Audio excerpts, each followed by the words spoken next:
я бы его реально с самолета пачками раскидывал людям, у которых нет нормальных смартфонов. Как по мне, вот он, народный смартфон, который мы заслужили.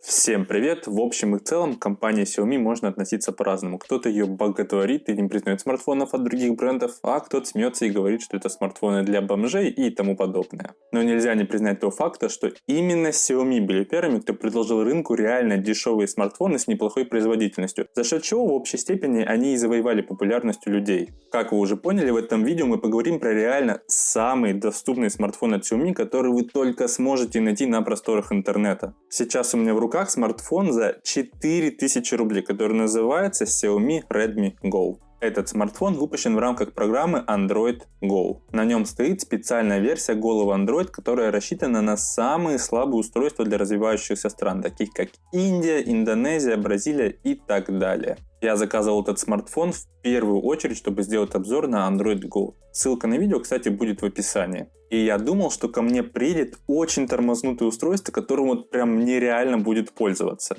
Потому что если условный Samsung за 12 тысяч позволяет себе подлагивать в тех местах, где ты от него этого прям вот не ожидаешь, то что будет смартфоном, который в 3 раза дешевле, у которого стоит всего 1 гигабайт оперативной памяти и очень слабый процессор. Но когда я распаковал этот телефон и стал настраивать, я просто офигел от того, что телефон за 4000 рублей, я не устану это повторять, не только не тормозит, а вообще работает очень достойно. И в некоторых моментах лучше, чем модели в 2 и 3 раза дороже. Но давайте обо всем по порядку. По традиции начнем с корпуса. Естественно, что в телефоне за такие деньги не стоит ожидать алюминиевого или стеклянного корпуса. Здесь стоит матовый пластик. И на самом деле матовый пластик намного практичнее, чем пластик, который притворяется стеклом. Возможно, он не такой красивый, но он, по крайней мере, не так легко царапается, меньше собирает отпечатков и в руке лежит более уверенно. Так что лично для меня более дешевый материал корпуса в Redmi Go это, несомненно, плюс, а не минус. Расположение элементов классическое. Клавиши регулировки громкости и питания находятся на правом торце и нажимаются они крайне приятно. Здесь, знаете, выдержан идеальный баланс между жесткостью и мягкостью, и это очень здорово на самом деле. Мелочь, но приятная. Например, чтобы сделать селфи через клавишу, достаточно немного нажать на кнопку громкости и все. Не нужно напрягать все мышцы тела и переносить силу на большой палец правой руки. В итоге с Redmi Go рука не дрожит, фотография делается без смазов. Другой вопрос, что фотки тут так себе, но об этом поговорим попозже. На левом торце располагаются лотки для сим-карт и карточки памяти. Причем комбинация здесь необычная, не один лоток, а 2 по отдельности. В одном одна сим-карта, а в другом симка плюс карточка памяти. Здесь все круто, кроме того, что если ты вытащил лоток и случайно уронил его, то потом сложно понять, какой стороной его нужно засунуть обратно. По крайней мере, у меня так случилось. Пришлось подстраивать лоток по внутренним вырезам. А кто-то менее внимательный может просто сломать его. Я уверен, что такие случаи точно были. Сверху располагается разъем 3,5 мм джек и микрофон для шумоподавления. А снизу основной микрофон, динамик и вход для зарядки micro-USB.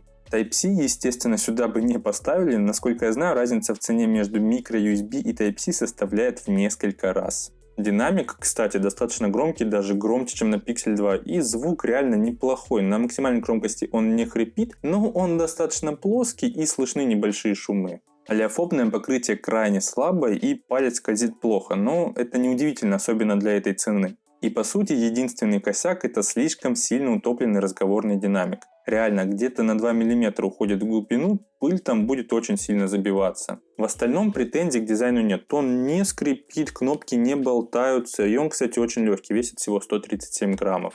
В общем, это апогей устройств Xiaomi в плане цены и качества его сборки. Он у меня один раз упал со стола, где-то метр расстояния, и ему вообще по барабану даже нет намека на падение. Переходим к дисплею. В Redmi Go установлен 5 дюймов IPS-дисплей с разрешением HD. Минимальная яркость нормальная, а вот максимальной чутка не хватает, на ярком солнце будет сложно что-то разглядеть. Что касается четкости. Если смотреть видео на YouTube или что-то читать в браузере, все окей. Однако, не знаю в чем прикол, но вот иконки приложений, системные иконки и вообще весь интерфейс, кроме текста, выглядит расплывчато, и это видно даже невооруженным глазом. Как будто, знаете, эффект размытия выкрутили где-то на 15%. Возможно, это все сделано умышленно с той целью, чтобы повысить производительность устройства, так как таким размытием он меньше тратит сил на рендер иконок. Больше я никак не могу это объяснить. В целом это не напрягает, но вот на глаза бросается при использовании. Хотя если пользоваться исключительно только Redmi Go все время, то ты вообще не будешь этого замечать. Что касается производительности, то здесь все очень интересно. Как я уже говорил, в Redmi Go установлен всего 1 гигабайт оперативной памяти, и в моей модельке всего 8 гигабайт постоянной памяти. Из коробки, кстати, доступно всего 53% или 4,2 гигабайта, что на самом деле очень-очень мало, серьезно. Не зря здесь предустановлена специальная утилита от Xiaomi для очистки мусора. Реально очень полезная вещь в данном случае. Здесь установлен крайне бюджетный процессор Qualcomm Snapdragon 425. И если смотреть чисто на синтетику, то в Geekbench 4 показывает 630 баллов в одноядерном режиме и 1600 в многоядерном. Для сравнения, в Xiaomi Mi A1 это 898 и 4380 баллов соответственно. А вот в Antutu я так и не смог измерить баллы, потому что он зависал, даже не начав толком тест. Это немного забавно. Но если смотреть на реальный пользовательский опыт, то я очень доволен этим телефоном, я абсолютно серьезно. Во-первых, в обычном интерфейсе он не тормозит. Посмотрите на плавность открытия меню, открытия настроек, даже быстрое переключение между приложениями не лагает. Текст набирается без задержки, практически как на флагманах. Если вы после производительного смартфона возьмете в руки даже неплохой среднячок, то даже там могут быть задержки при вводе текста. А здесь все идеально. Я не знаю, как это работает, но я под впечатлением. Если открывать сторонние приложения, то ему нужно немножко подумать, а потом все работает очень хорошо. Скролл в Инстаграме не тормозит, разве что если очень много новых файлов, то из-за слабой флеш-памяти буквально немного может задуматься. Однако посмотрите, например, на 2GIS. Я знаю, что в некоторых более дорогих смартфонах он может очень неплохо тормозить. А на Redmi Go с его жесткими в кавычках характеристиками работает плавно. Это, конечно, больше заслуга Android Go. Я уже упоминал в начале, что есть отдельный обзор этой версии Android. Можете глянуть, если интересно, что это вообще такое. Что касаемо игрушек, то игры наподобие Subway Surf идут нормально, в начале, по крайней мере, без проседаний в кадрах. Но телефон при этом начинает очень сильно греться, так что тротлинг это вопрос времени. Но я не думаю, что кто-то очень сильно расстроился из-за этого факта. Вы же не собирались на нем серьезно играть. Максимум какой-нибудь судоку, где нет 3D графики, тогда сойдет. Redmi Go поддерживает сети 4G, на удивление. Все основные бенды, такие как 3, 7, 20 и 38, присутствуют, так что проблем ни с одним оператором не должно быть. GPS работает более-менее сносно. Я бы не сказал, что вот прям очень хорошо, но как навигатор в том же Яндексе можно использовать абсолютно реально. Поговорим за камеры. Основной модуль установлен на 8 мегапикселей, и он очень плох, особенно на фоне того уровня, которого достигли мобильные камеры. Днем, в принципе, при очень хорошем освещении что-то можно вытянуть, но если с освещением хотя бы минимальные проблемы, то все становится очень плохо. И если фоткать что-то с текстом, то это нужно делать прям очень вблизи, иначе смазок гарантированный или тупо может быть ничего не видно. А вот фронталка достаточно неплохая, и это логично на самом деле, так как такие телефоны в основном используют для видеосвязи, и поэтому фронталка намного приоритетнее, чем основной модуль. По крайней мере, даже на дисплее картинка намного лучше при съемке, чем при использовании основного модуля. Протестируем видеовозможности камеры Redmi Go. Видеовозможности, конечно, как-то громко сказано, но тем не менее, если камера стоит на телефоне, то почему бы это не сделать? Итак, вот у нас сработал автофокус на передней веточке. Теперь снова переключаемся. Так, задний фон все хорошо. И снова передний. В принципе, автофокус работает неплохо, особенно за эту цену. Я видал, что и на телефонах, которые в 3 раза дороже, он работает намного хуже. Кстати, у нас здесь есть manual автофокус, то есть фокус по касанию. Давайте продемонстрирую. Сейчас вот мы наведем на небо, да, сейчас я вот делаю фокус. Вот видите, фокус у нас на здании, теперь снова на небо. Но если мы так сделаем, то после этого у нас автофокус отключается. И, кстати, максимальная запись видео у нас составляет Full HD. И еще, кстати, во время съемки видео можно делать одновременно фотографии. То есть у нас есть для этого интерфейс. Но, в принципе, для ребенка, там, 10 лет, что-то вот в школе подснять, там, я не знаю, будет вполне достаточно. Ну что ж, тестируем видеозапись на селфи-камеру Redmi Go. Как мне кажется, конкретно селфи-камера здесь стоит намного лучше, по крайней мере, она классом выше, и это явно видно, чем основная камера, потому что когда я делаю снимки, либо снимаю видео на основную камеру, это получается так слабо, прям очень плохо. А на Selfie прям смотрю и в принципе нормально. Для Google Duo либо Skype вполне сойдет.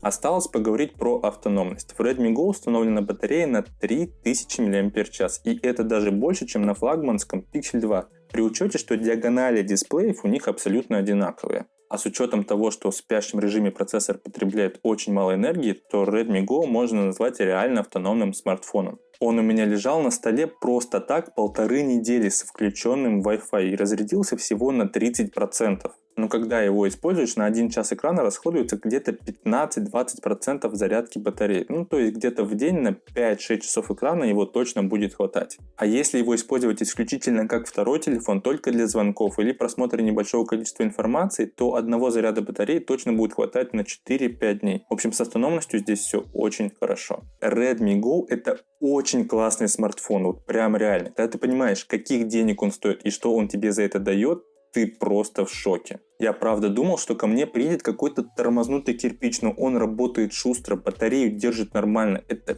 просто какой-то тотальный разрыв шаблона. Единственный телефон за последнее время, который реально смог меня как-то удивить. Если вы искали себе второй телефон для работы или ребенку в начальную школу что-то присматривали, то Redmi Go — это идеальный выбор. Берите, не пожалейте, я вот прям реально отвечаю. Ссылки на Яндекс.Маркет и Алиэкспресс будут в описании под видео. Если вы не хотите ждать, то в России его можно купить где-то за 5000 рублей. Я же его покупал за 4000 на Алиэкспресс, и доставка у меня была примерно 2 недели. В принципе, нормально. Вот такой вот он, самый дешевый смартфон от Xiaomi. Представляете, если бы доллар сейчас был по 30, он бы тогда стоил 2000 рублей. Я бы его реально с самолета пачками раскидывал людям, у которых нет нормальных смартфонов. Как по мне, вот он, народный смартфон, который мы заслужили. Спасибо большое, что досмотрели обзор до конца. Делитесь им с друзьями. И, как обычно, увидимся в следующих видео. Всем удачи, всем пока. Па-бам!